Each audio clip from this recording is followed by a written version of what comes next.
The world is watching to see if the Biden administration can prevent Russia from invading Ukraine. Today, senior U.S. and Russian officials met in Europe to try to calm things down. The White House warned Russia that it would pay dearly if thousands of its troops now on the border march in. White House correspondent Owen Jensen reports. Owen?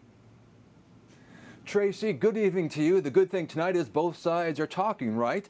But the big question mark is, will all that talking pay off, or has Russia already made up its mind to invade Ukraine? President Joe Biden back at the White House today. He did not take any questions on his arrival, but there are plenty of them. Top among them, whether the talks in Geneva, Switzerland between the U.S. and Russia will prevent war. Today, U.S. Deputy Secretary of State Wendy Sherman and her Russian counterpart holding face-to-face talks. Russia demanding NATO does not expand, but the U.S. saying that is non-negotiable. In the press briefing room today, this assessment. The aggressive action, the bellicose rhetoric came from the Russians, so they have the ability and the power to de-escalate. There are more talks planned for later this week, including a NATO-Russia meeting. Still, the NATO Secretary General cautioned in Brussels today there will not be any fast solutions. But I don't think we can expect that these meetings will solve all the issues. What we are hoping for is that we can agree on a way forward.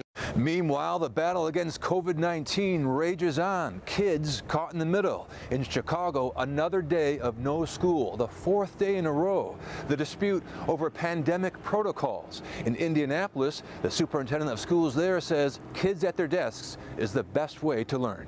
When we are able to have our students together with their peers and their teacher in person for learning, that's the best environment in which we can provide the instruction that they need. Meanwhile, today is the day President Biden's controversial vaccine mandate kicks in for large companies. But this mandate of OSHA, the federal government, needs to be struck down, and that's why we're fighting against it. And I expect the Supreme Court, hopefully, to rule against the Biden administration on that oppressive vaccine mandate. Also tonight, a new Associated Press poll reveals that Americans are now more worried about the economy and inflation than they are about COVID-19, and that could pose a big problem for Democrats during the midterm elections later this year. At the White House, Owen Jensen, EWTN News Nightly.